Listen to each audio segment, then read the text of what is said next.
kabayan, for today's vlog, so meron requested topic tayo sa mga netizen na nag-PM sa akin. Bakit daw nagkaka-airport hold ang mga may utang sa cash now? Ano daw ang mga posibleng rason para mangyari ito? So kabayan, marami sa atin ngayon ang natatakot lumipad o magbakasyon dahil sa hindi pa nababayarang utang sa cash now. Tama? Ang common na tanong, mau-hold up ba ako sa immigration? So sa video na ito, aalamin natin ang totoong mga rason kung bakit nagkakaroon ng airport hold ang mga tao dahil sa unpaid loan. Para malinaw lang sa inyo kung ano ba talaga ang dapat ipag-alala ninyo at sa ano ang hindi. Kasi marami nagsasabi na fake news, yung mga sinasabi kayo na travel ban, yung mga hold na yan. So papaliwanag natin mabuti sa inyo para lang magkaroon kayo ng ideas. So ang una nyo dapat malaman mga kabayan, hindi ang pag-utang mismo ang dahilan ng hold. Dahil lang may utang ka, ma-hold ka na. Dahil lang di mo nabayaran yung utang mo, ma-hold ka na. Dahil lang 1 month lang hindi ka nakapagbayad sa loan mo, ma-hold ka na. Hindi po dahil sa pag-utang mismo, kundi yung legal action na kasunod yung pag-utang ninyo.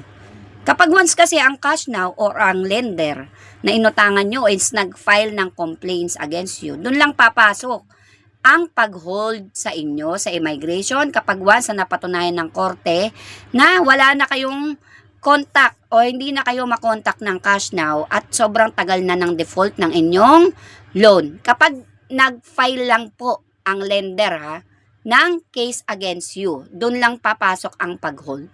Pero dahil sa may utang kayo, wala pong ganun na senaryo. So ayon sa legal advisory, ang pag-utang sa cash now kasi ay hindi automatikong nagbabawal sa yung umalis ng UAE. Okay? Pero kapag hindi na ito nabayaran yung utang mo at nag-file ang lender, ito sinasabi ko ng formal complaint o legal case against you, posible talaga na papasok ang travel ban at magdudulot sa'yo ng problema sa airport. Kaya kung malinis pa ang record mo, walang na-file na kaso, pwede ka pa rin lumabas ng bansa. Kaya marami po sa inyo nagsasabi, labas-pasok ako pero hindi naman ako na-hold. Hindi totoo yan na na-hold ako. Hindi totoo yung travel ban. May utang ako, ilang taon na, hindi pa ako nakakabayad. Tama? So wala pa kasing case na ipapataw sa pangalan ninyo. So, ganun siya, kaya pwede pa kayo maglabas-pasok pag clear pa kayo. So, ang problema lang kasi dito mga kabayan, hindi mo alam kung kailan sila magpapile o kailan magkakaroon or hanggang kailan wala kang kaso sa iyong record. So, ganun siya. Kaya, hindi talaga safe na mag-assume palagi na safe ka talaga na maglabas-pasok sa UAE. Kaya kailangan i-monitor mo rin yung record mo. So pangalawa, ang isa sa pinakamalaking rason kung bakit maaaring ma-hold ka sa airport ay kung may kasamang bounce check ang loan mo. Sa maraming kaso kasi ng bank loans at credit card sa UAE, alam nyo naman to. At pwede rin kasi itong posible din mangyari sa mga lending platform yung bounce check kasi meron mga borrowers na ginagawang instrument ang cheque na pambayad. So kapag nag-bounce yun, dun siya magkakaroon ng criminal case. So kapag hindi yun nabayaran yung utang, isisumite kasi ng lender ang guarantee check sa police, okay? Bilang bahagi ng kanilang complaint. Base sa isang aktual na nadokumentong kaso sa Gulf News, sa mga hindi pa nakakaalam, magkwentuhan lang tayo ng konti.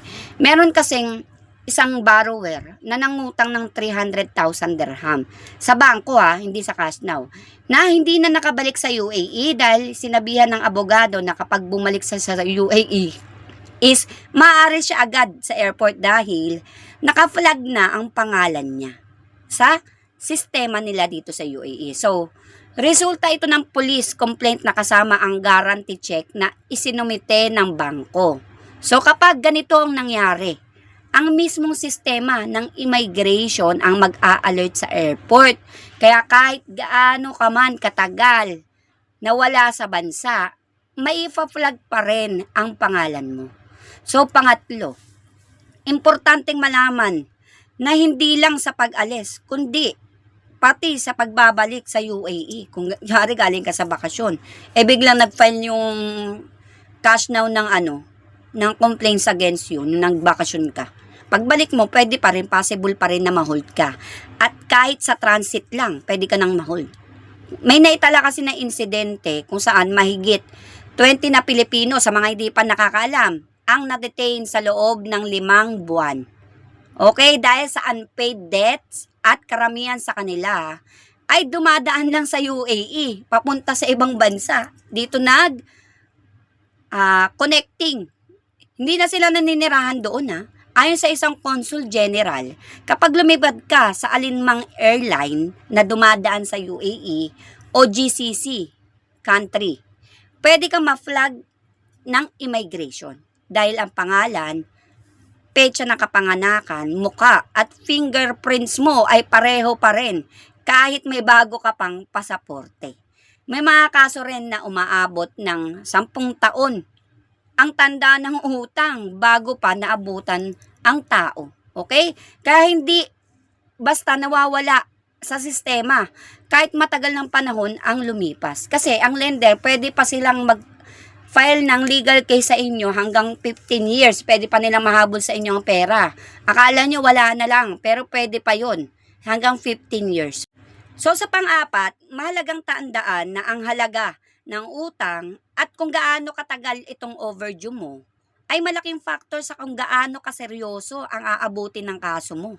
Sa mga naitalang kaso mula sa maliit na halaga, tulad ng 10,000, 100 to 150k, lahat sila ay nagdulot ng problema. Pero mas malaki ang halaga, mas malaki rin ang pinsalang tuluyang itutuloy ng lender ang legal action hanggang sa international arrest warrant. Lalo na kung matagal ng panahon itong hindi nababayaran at wala ng communication sa pagitan ng lender at ng borrower. Okay, panghuli. Ito na yung panghuli. Kahit hindi pa dumating sa punto ng arrest o detention, ang isang unpaid loan ay pwede ring makaapekto sa ibang aspeto ng buhay mo sa UAE. Ito na yon, may mga nagtatanong nito makinig kayo mabuti. Tulad ng pag-renew ng dokumento, okay? Pagkuha ng bagong trabaho. Dahil habang may bukas na kaso laban sa'yo, may travel ban ka, may legal case ka, mahirapan kang makakuha, okay, ng clearance mula sa mga otoridad. Kaya, ang mensahe dito ay simple lang. Kung may nararamdaman kang delikado ang magiging sitwasyon mo, huwag mo nang basta pabayaan na lang yung status ng kaso mo. Makipag-ugnayan muna sa Cash Now o kung mas gusto mo, mag-check muna sa immigration o police portal gamit ang Emirates ID mo para malaman kung may existing kang travel ban o wala. Okay?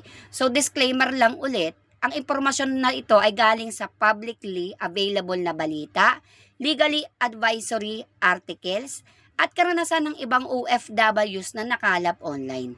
Hindi ito legal advice, okay guys? At ang bawat kaso ay iba-iba. Depende sa specific na sitwasyon na meron ka, sa halaga ng utang, at kung anong uri ng legal action ang isang nagawa, kung meron man laban sa'yo.